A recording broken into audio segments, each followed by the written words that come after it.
English secret number 8. ప్రజెంట్లో have ఉపయోగించడం, కలిగి ఉండుట అనే అర్థంతో వాడతాం.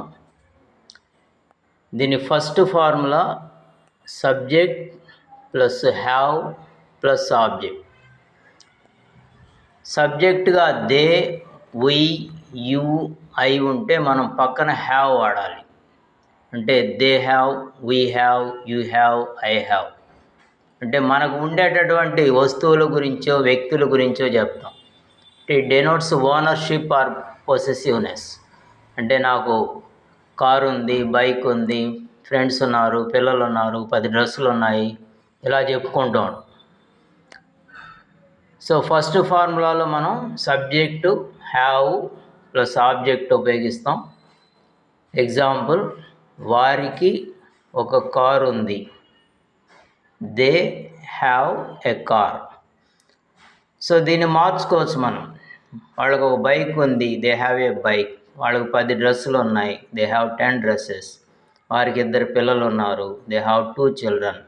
వాళ్ళకి చాలామంది స్నేహితులు ఉన్నారు, they have many friends. So ఇలా రకరకాలుగా మనం మార్చుకోవచ్చు. Next second formula subject plus have plus verb 3 plus object. So ఇది యాక్చువల్గా ప్రజెంట్ పర్ఫెక్ట్ టెన్స్ అంటాము. This is for just completed actions. జనరల్గా ఇప్పుడే పూర్తయిన పనులకు వాడతాం. వెర్బ్ 3 ఉపయోగిస్తాం. ఇప్పుడు మేము ఆ సినిమా చూసాము. So we have seen the movie. So ఇక్కడ ఈ వెర్బ్ మార్చుకుంటే ఇలాంటివి ఎన్నైనా ఫ్రేమ్ చేయొచ్చు మనం. ఇప్పుడు వాళ్ళు వెళ్ళారు అన్నాం అనుకోండి, దే హ్యావ్ గాన్ అంటాం. వాళ్ళు చూశారంటే దే హ్యావ్ సీన్ అంటాం. వాళ్ళు కొన్నారంటే దే హ్యావ్ బాట్ అంటాం. వాళ్ళు అమ్మారంటే దే హ్యావ్ సోల్డ్ అంటాం. సో ఇలా మనం we can make a number of sentences.